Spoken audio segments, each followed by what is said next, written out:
Ever since I've installed the lift kit on my Force Gurkha, I've been thoroughly testing it over different terrain. I've punished the suspension and pushed it to its limits, on-road, off-road, and everywhere in between.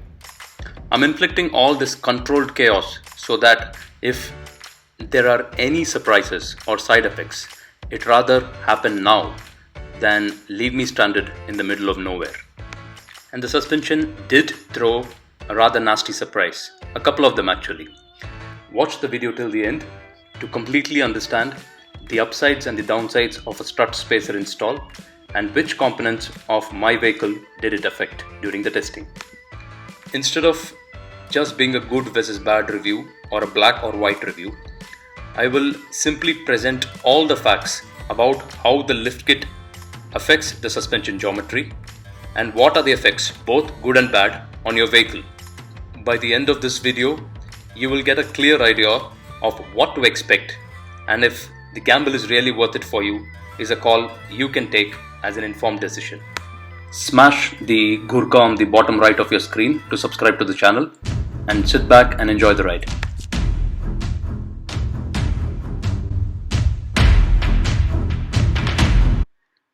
So, you're planning to lift? Well, hear me out first with this suspension statutory warning. Suspension modification is a rabbit hole and a Pandora's box and is an eternal downward spiral. Once you get in, you will most likely dig yourself deeper and will keep changing one component after another until ultimately you run out of money or patience or both. Still up for it? Well, jump right in and follow me into the rabbit hole. Among all the options available for how you can lift your truck, in an ideal scenario, the happiest solution would be a complete full-blown lift kit. This would have everything you'll ever need, a complete suspension upgrade including new improved components, new shocks, springs, struts, diff drops, bump stops, and only your wallet is the limit because these do cost a bomb. So with prohibitive cost and complexity, you need to start somewhere, and that's where this lift kit comes in, right at the bottom budget end of the spectrum. And since it's right at the base with respect to complexity and cost, it will come with its own set of compromises, and we need to clearly understand that before you follow me into this rabbit hole of suspension modification. Let's start with the good news first. The lift kit has indeed changed the vehicle into a completely new beast. It stands head and shoulders over the stock vehicle, and the benefits go well beyond just aesthetic stance and looks. The difference is clearly apparent when we compare two Gurkhas running the same tire size.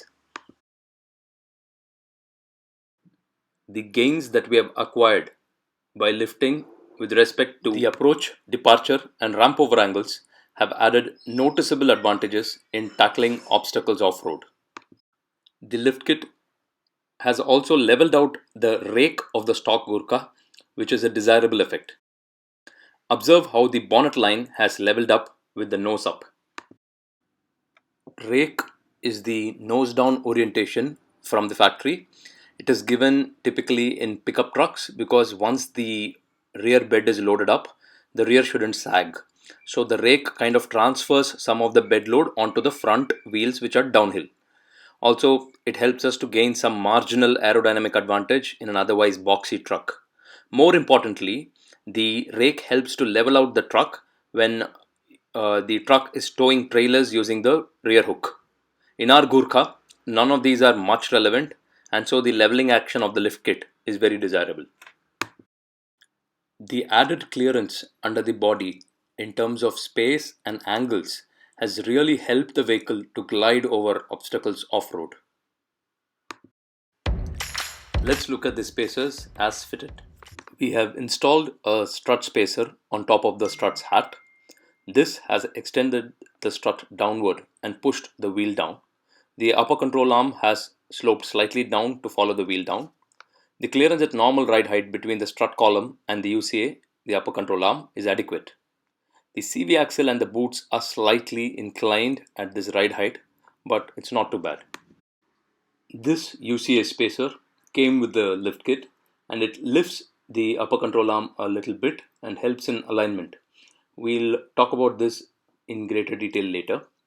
The lower control arm sloping down at an angle now, so the bump stop is much higher than before. At the rear, we have a spring spacer which has pressed the spring up and lifted the rear body. The rear shocks have pulled out, extended a bit to hold the body, which sits higher now. A joining link or bracket here would have helped to retain the full travel of the rear shock. You can see the extended part of the shock right here. Next, we will see the effects and side effects of the lifting. I will explain some basic concepts and also clear some myths about suspension. This is a normal stock truck. Let's take this wheel center as the ride height baseline. The vehicle goes over a pit or a puddle and the wheel goes down drooping into the pit. Notice that if the pit is deep enough, the wheel will not go all the way down. It will stop at some point, limited by the fully open length of the suspension. This point is the droop stop. Same way, if you hit a bump and the wheel goes up and it's stopped by the rubber bump stop, which limits the up travel distance. The distance which the wheel is allowed to travel between bump stop and droop stop is the wheel travel. Now, when the same truck body is lifted, the wheels move down relative to the body, and now the ride height is here. When the lifted truck goes over the same bump, its wheel is going to travel up and stop at the same bump stop because we have not changed the location of the bump stop with respect to the body. And when it goes over a pit, it is going to droop and stop at the same droop stop because we have not changed the suspension and hence not changed its open length. So what's important to see here is that the total wheel travel and the limits remain the same. Only the baseline has shifted lower and the travel has just been redistributed from the droop side to the bump side.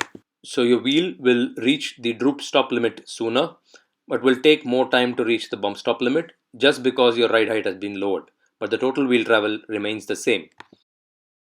Which brings us to our first myth, which is also the main motivation for many who want to lift their vehicle.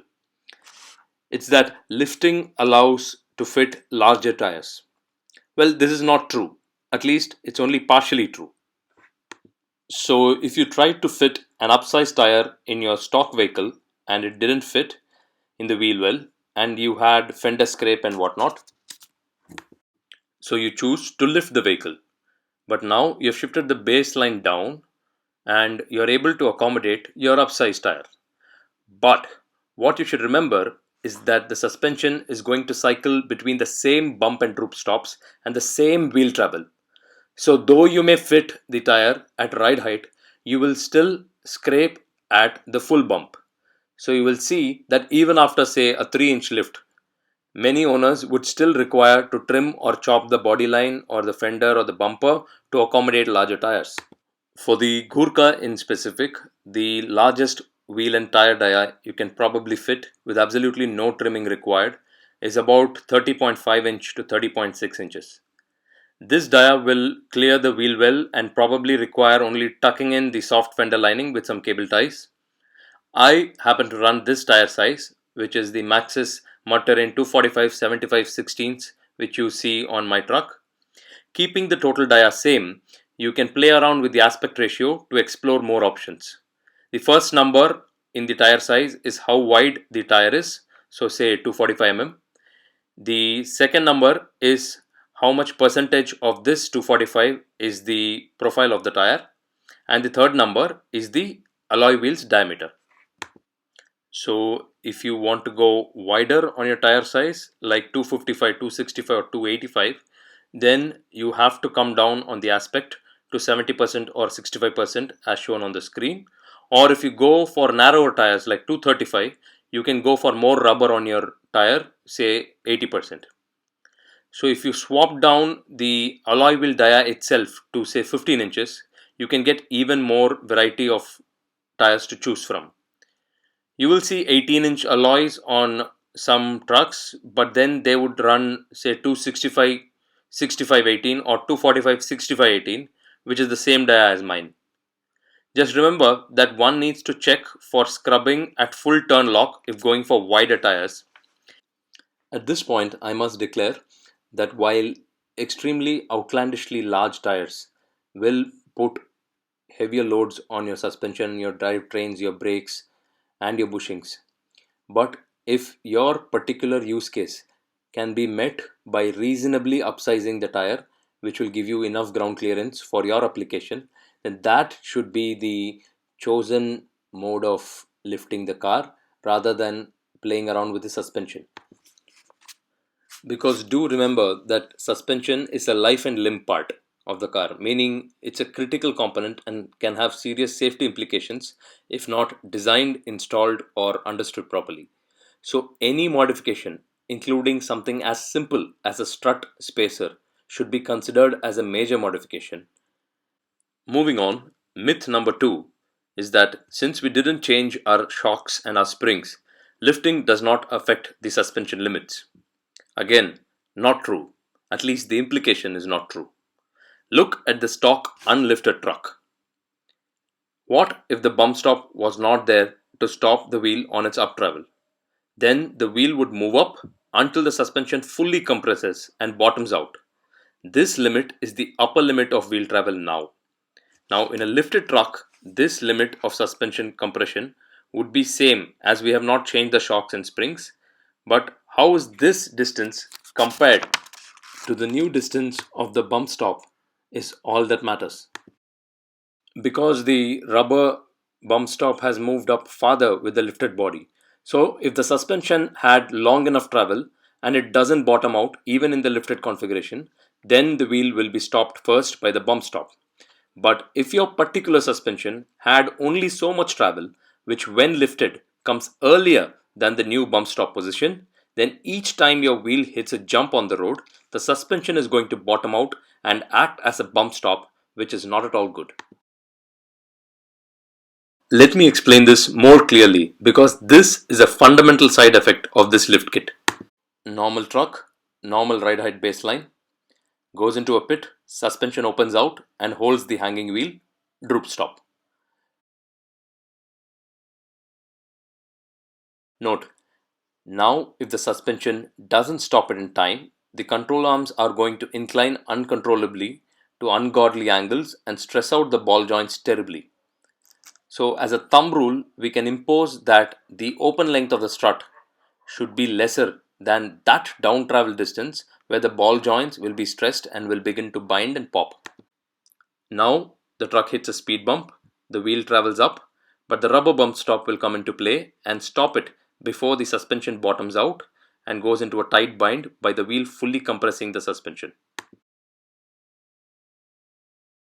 So the second thumb rule is that the bump stop should come into play at a distance less than the up travel distance at which the wheel will compress the suspension fully and bottom it out. All this explanation was for clearing general lifting principles. Now let's see the peculiar problems of when this lift is achieved by putting a strut top hat spacer such as this Blue Garage lift kit. Normal truck, ride height, normal baseline. Install a strut top hat. It's going to push the wheels down into a position of droop. So you get a new baseline ride height which is lower, and that's how the body is lifted. Here I urge you to remember two things. First, instead of understanding this as a body going up for the lift, visualize that lift is achieved by strut spacers by pushing the wheel down to some droop and holding it there by force all the time, even at ride height. So there is a downward force on your lower assembly all the time.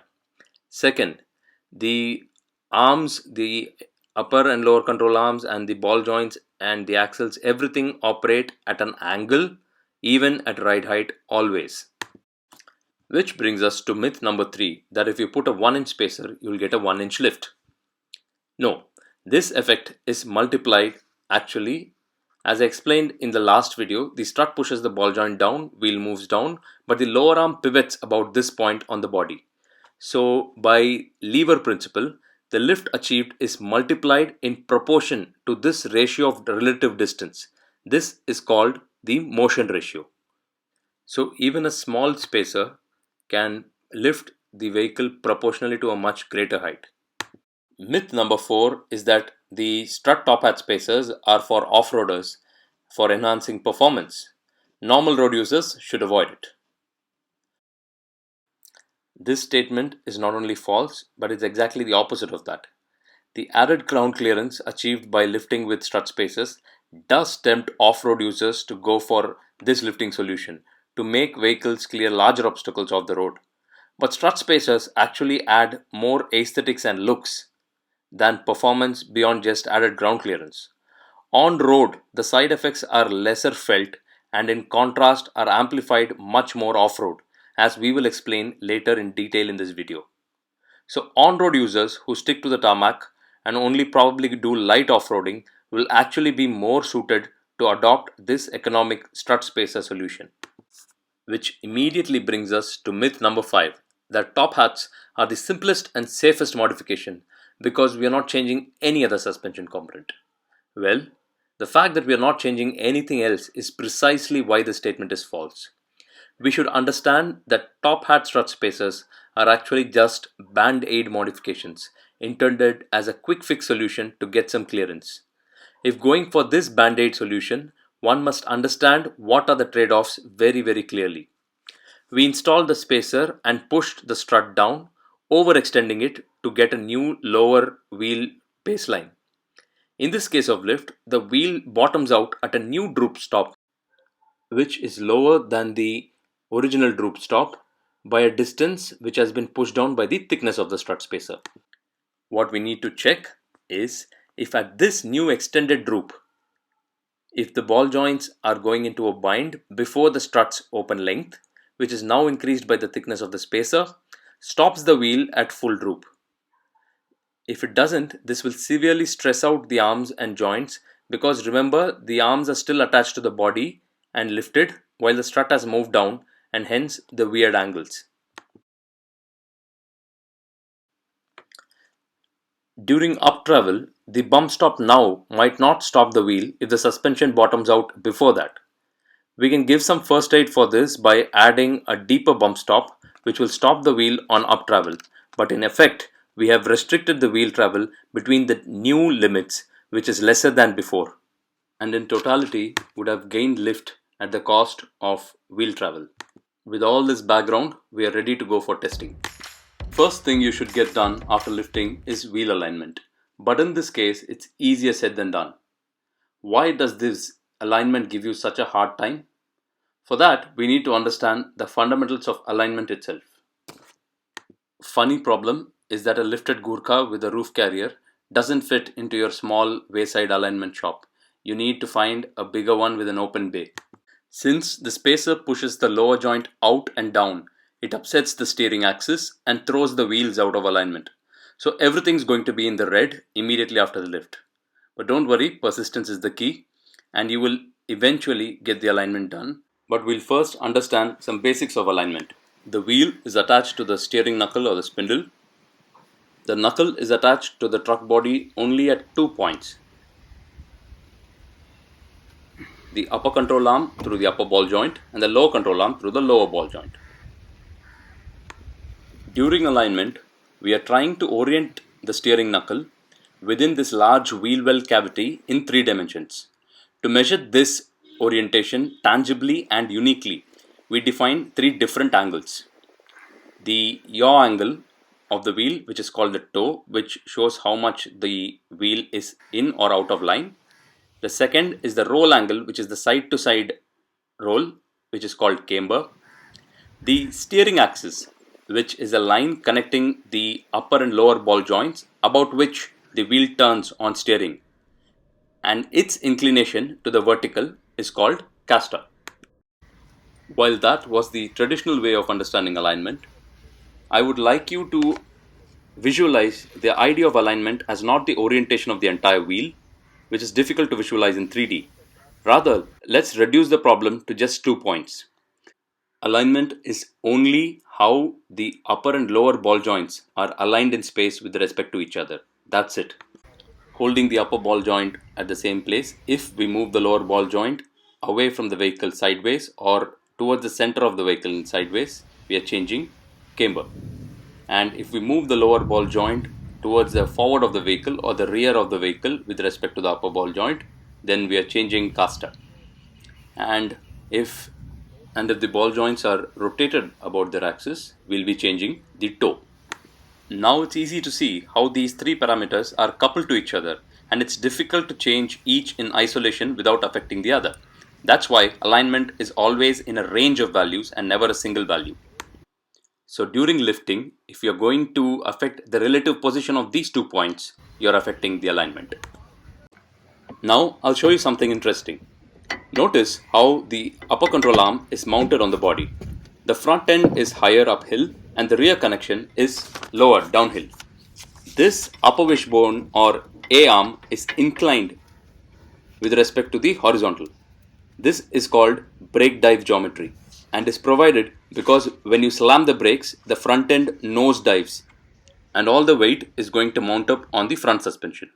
This inclination achieved by the brake dive geometry is going to counteract that brake dive effect by the inclined UCA giving a reverse reaction to the nose diving vehicle.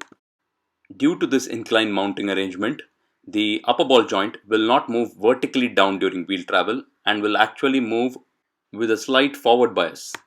Now remember our initial bonnet line, and hence the body was raked with the nose down.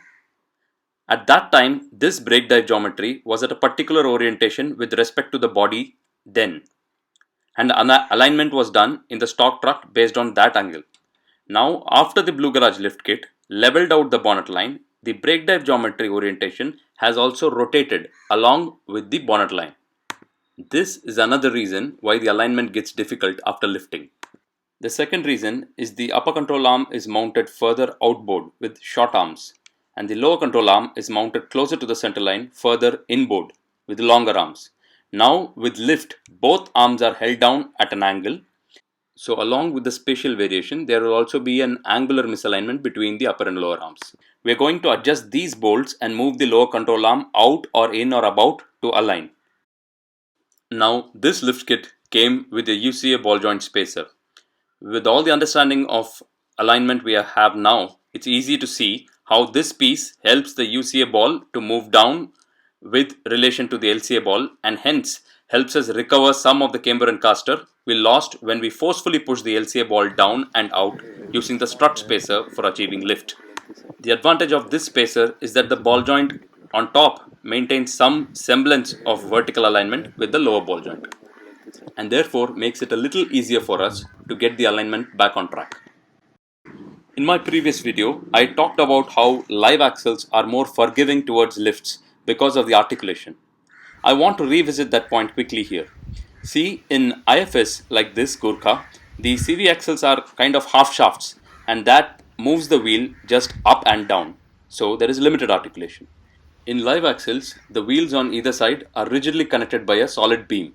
So the wheels not only move up and down like this, but also are able to lean in and out like so, just like kids on a seesaw going up and down. This gives great articulation advantage.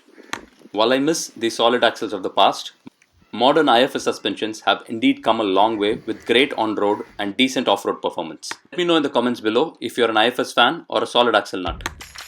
Now let's move on to the interesting part, the testing.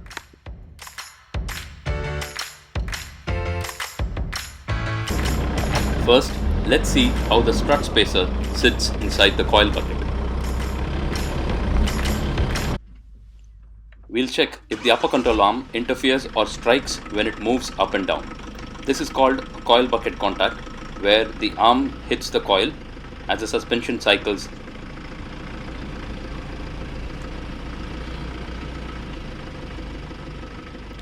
Well, in normal conditions, the upper control arm seems to be safe and has sufficient clearance with the coil bucket, and on road there is no problem with the spacer lip.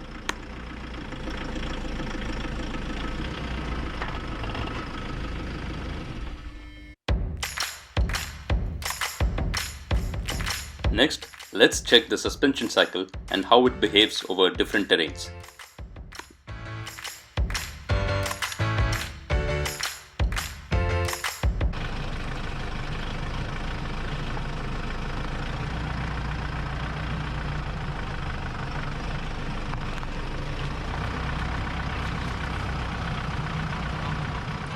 On the tarmac, the ride quality is largely preserved. The upper control arm is clear of the bucket and the top hat. The CB axles are angled but not too scary. Under these conditions, the steering thyroid is also angled but still functions without issues.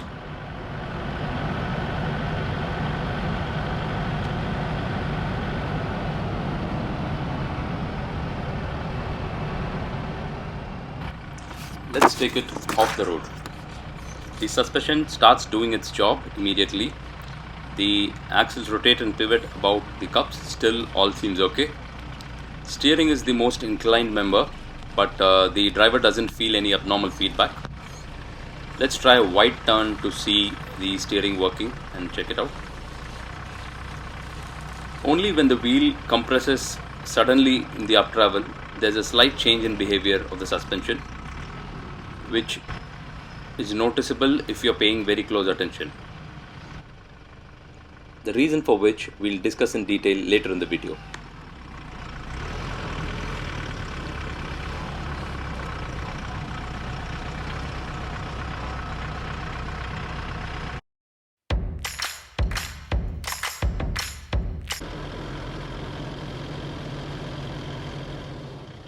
On road, the ride quality is surprisingly preserved. There's no harshness. On smooth roads, everything works as it should. Small bumps and speed breakers are dismissed as always. Except the height variation, there's not any discernible difference on the road.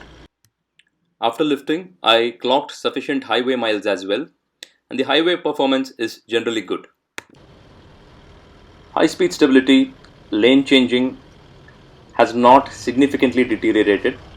Of course, it still obeys physics, so the center of gravity going up will change handling and dynamics, but with a lift at 3 inches for this already tall body on frame SUV, it's not changed much from before.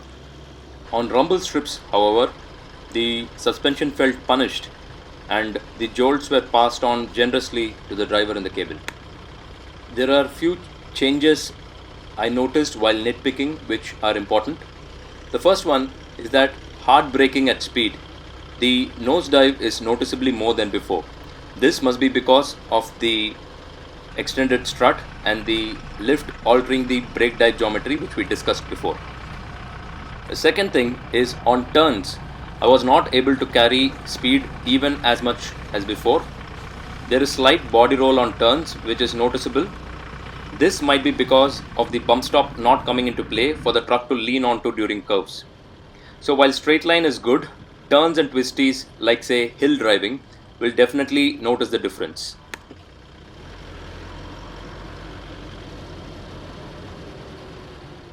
All seems well on the road, but that's not what the Gurkha is meant for, is it? So let's go to its natural habitat, off-road.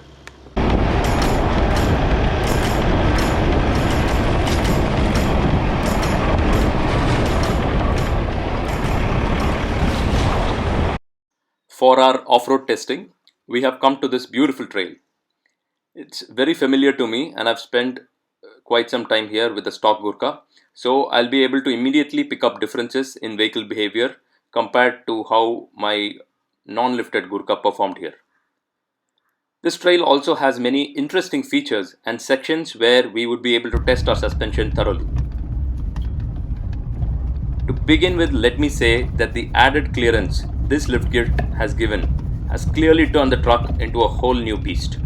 We are able to attack obstacles more confidently and commit more willingly to tricky sections, which in the stock Gurkha would have required us to carefully find a safe line to negotiate. The increased approach angle makes it a joy over rocks and while attempting steep crossings. And this advantage which we have gained by lifting is really addictive off-road. But on the flip side, as soon as we go off-road, the ride quality difference becomes immediately noticeable. It is harsh compared to how the stock Gurkha felt over the same trail. and gives me that similar kind of eerily familiar feeling of running overinflated tires off-road. If you know, you know what I mean. The reasons for this behavior are: first, we have overextended the strut by putting a solid incompressible block for a spacer which is not participating in the cycle, and we have not changed the coil, so spring rate is also same. Second is the bump stop is not coming into play in up travel to cushion the ride. It's a small thing which makes a big difference, which we will discuss later. Because of this, the suspension is bottoming out and acting as the bump stop. As an extreme case, if the spring also goes into a bind, it will act like it has infinite spring rate. But this requires tremendous force, and it's very unlikely that will happen. Let me now try to work the suspension more aggressively and see how the ride changes.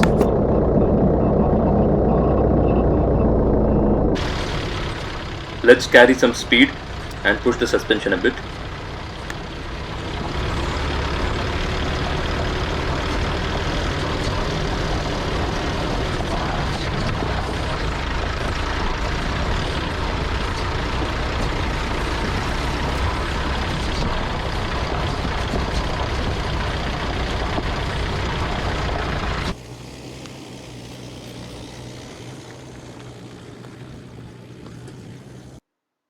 Let's do some slow speed crawling over rocky terrain. So this will help us cycle the suspension through full bump and full droop. When we go into bump, the wheel will have more traction than when the wheel hangs in droop. The lifted Gurkha is comfortable and eager to attack rocky terrain thanks to the newfound clearance despite the articulation limits.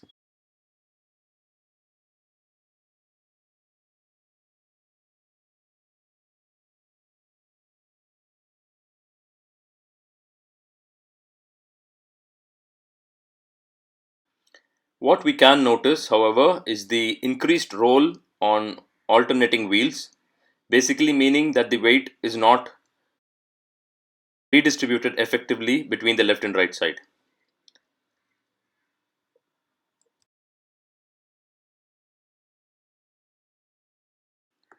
The bump stop is one of the reasons for this. Watch the video till the end and we will revisit this point.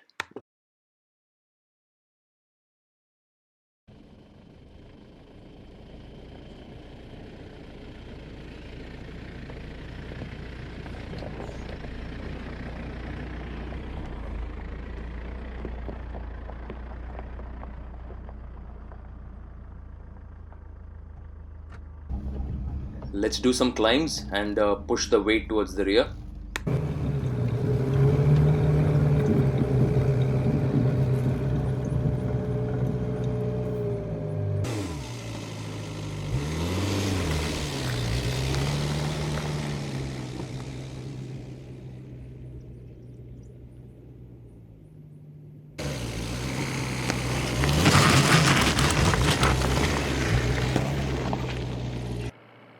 We'll try to get the vehicle stuck and try to crawl out using 4 low.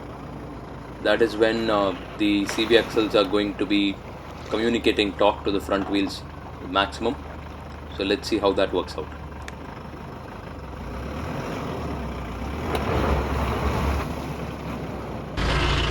The left wheel goes into a droop. That's going to put the CV axle to a more extreme angle, and we'll see how it works on 4 low.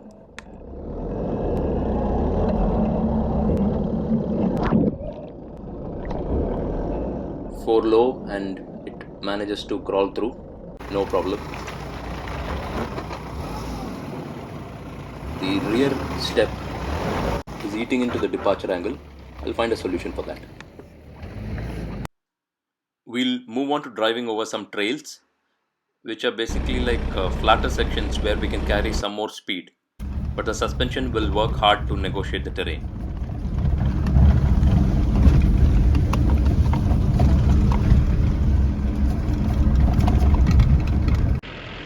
Over grassy trails with ruts, I am able to carry more speed and the vehicle easily glides over these types of terrain. Now I'll try to cycle the suspension on the droop side by driving on a rutted slope. Here we see that the strut still does all the work. All the suspension action is clearly limited within a narrow band. I'll let you watch and hear the suspension work over these high-speed trails.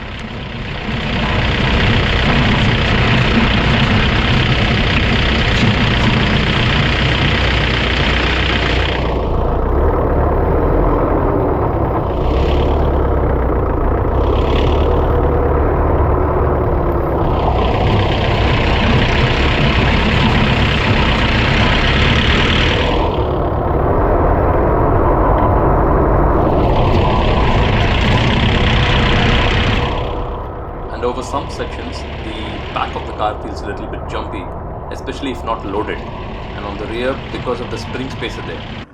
But it's alright. The effect is not very noticeable and will get better when we load the truck up. And this pitching can be managed. Now, what happens at full bump? Will the lower control arm hit the bump stop, which is ideal, or will the suspension take the hit? So let's put one wheel on top of a bump. The front left is compressed, the rear left will be hanging.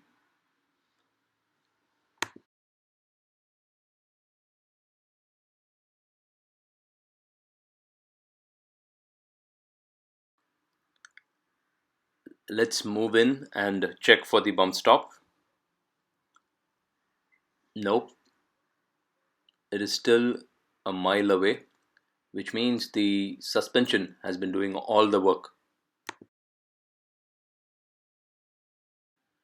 Similar attempt elsewhere, and the story is same. You can see the suspension's close to full compression and the bump stop has still not contacted the LCA. Okay, now what happens at full droop? I've jacked up the front left wheel and it's at full droop. Ideally, the suspension should open out and hang the wheel, but here the suspension still got some travel left.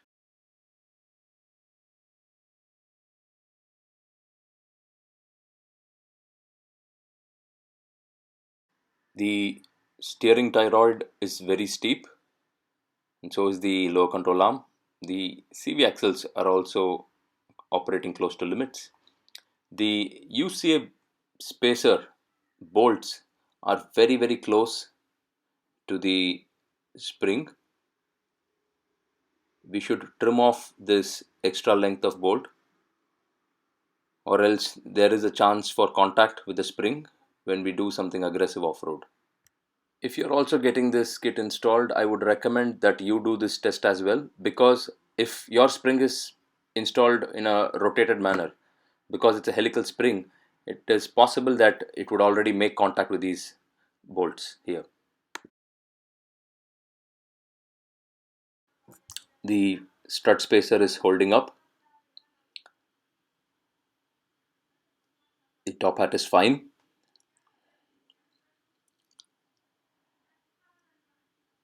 The CV angle is at a very steep angle, but it is still not gone into a bind, but it does worry me.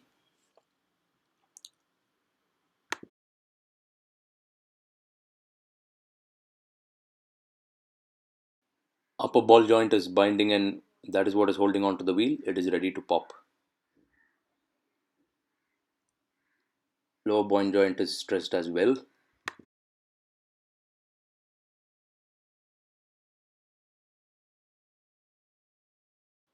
Okay, let me do something unholy and simulate a worst case scenario.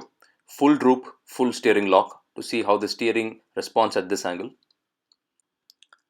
Don't try this at home because the CV is operating at a double extreme angle on both orientations. Look at the CV is at a double whammy. Oh, look at the boot. It's even getting sucked in. Full droop scares me because we are at extreme angles. A diff drop would greatly help the situation.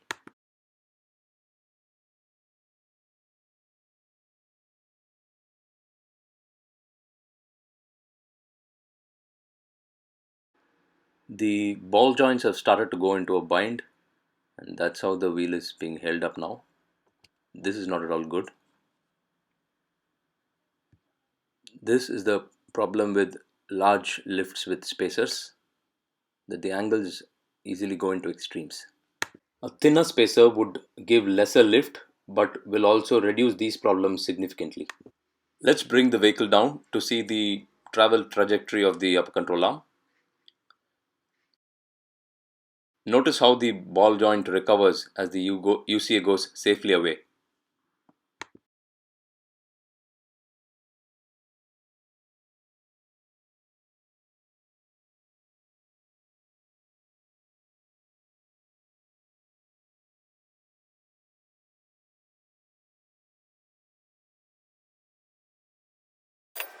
Let's see it at warp speed now. You'll notice the ball joint recovering and going into a bind.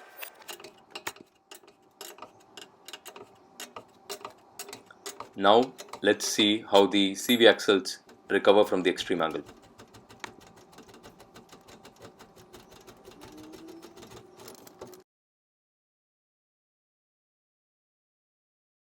The next section is an important revelation of what can go wrong in an extreme case with strut top hat spacers.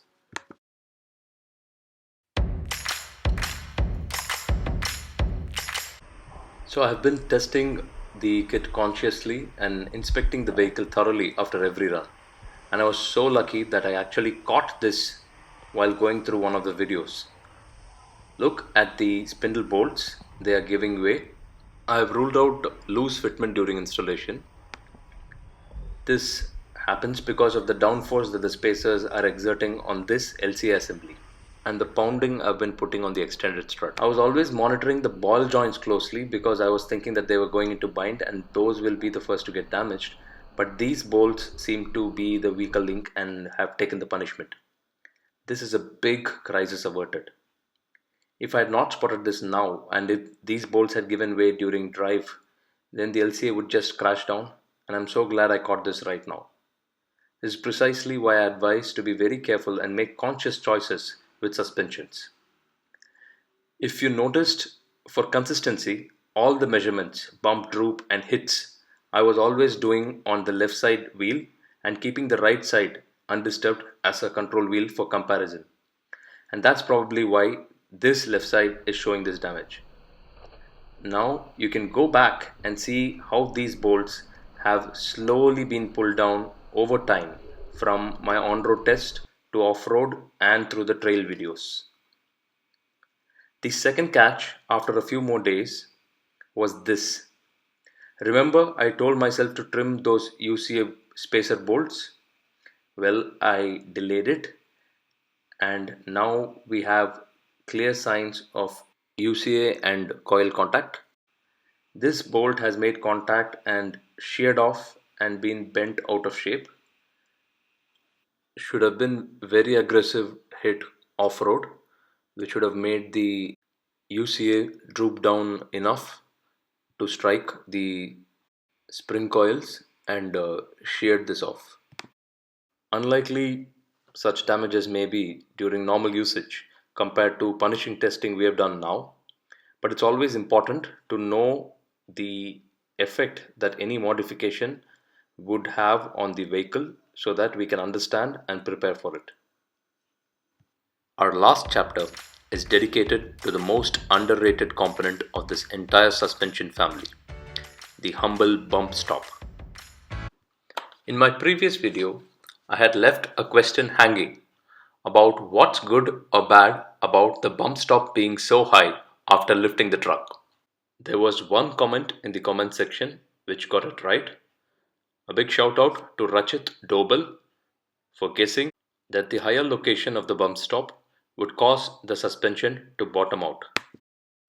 Before lifting, the arm was horizontal and higher, So what was happening was the bump stop was coming into play, but now the arm is inclined and lower, so through the suspension travel, the bump stop is not at all coming into play. You can see the difference of the bump stop location before lifting on the left and the new location on the right. While I mentioned in the introduction that the bump stop prevents the suspension from bottoming out, there is yet another important role that is often overlooked. The bump stop acts as a mini shock absorber and takes the brunt of the impact which comes when the wheel travels up.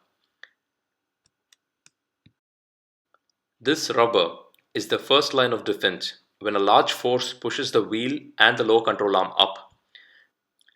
It gives time for the wheel force to compress the rubber first instead of brutally imposing loads on the shocks directly.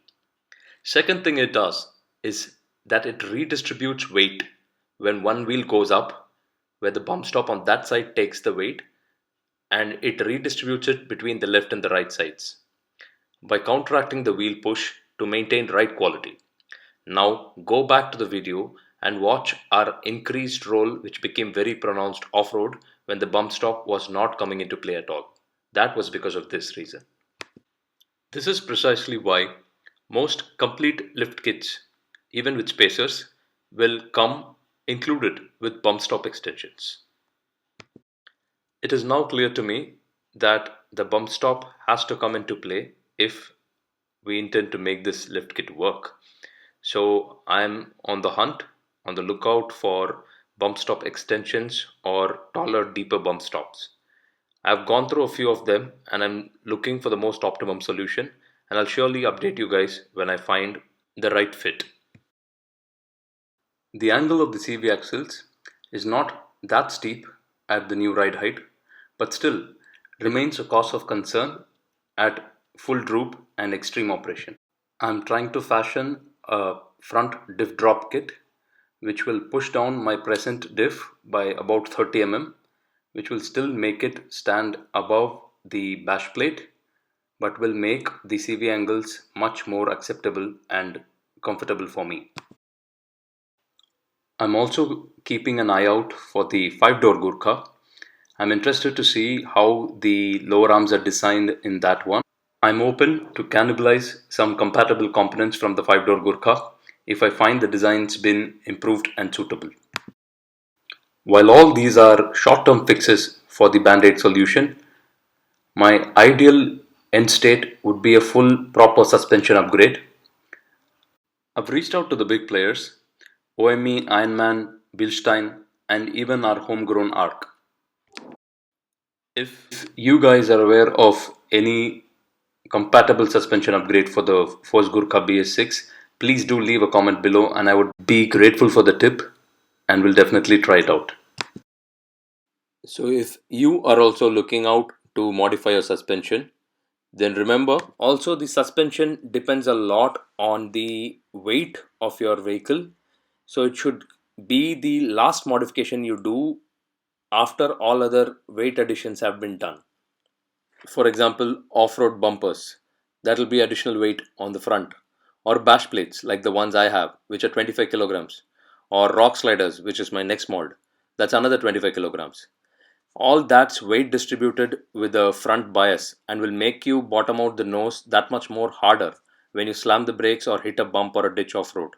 Your front suspension would have to bear the brunt of all that extra force. So if just upsizing the tires doesn't solve your problem and suspension modification is the way to go for you, then please get it done properly and get it tailor-made for the weight of your truck. We'll close the video with my personal impressions of the Blue Garage lift kit. First, about the quality. The kit is very well machined. It's a perfect fit for the Force Gurkha. The springs and the step are done properly for a snug fit. Coming to the price, I feel it's a bit on the premium side compared to general suspension spacers. But I understand it's a niche market and I'm glad at least they are servicing the tiny demand. I would have liked it if the kit came more complete with the diff drops and bump stop extensions and rear shock spaces as well. However, I feel that the size of the spacer is at the upper limit of acceptability. I would recommend Blue Garage to release another smaller version with a smaller spacer. Between 12 to 15 would be the sweet spot. That would help ease out much of the side effects and keep the CV angles also within the green zone. It would prevent the overextension of the strut and can actually help us gain some down travel extra at full droop. The compromise would of course be that we would be achieving lesser overall lift, but that is acceptable because if the motivation is to fix larger tires, we have already shown that anyway some bit of fender trimming and body chopping would be required. The lower arms would still slope up, but not at the angle it is doing now. So this combination combined with upsized tires would give all the ground clearance you will ever need. Thank you for driving along patiently with me, guys. Hope you enjoyed this video. Subscribe and stay tuned for future updates about suspension. We are heading back to civilization over there. Let me know in the comments below if you'd like me to make a video on something specific. Feel free to leave any questions or suggestions in the comments below and I'll try my best to answer all of them. Subscribe and stay tuned for the next interesting video about another important modification I'm working on. Bye bye until next time.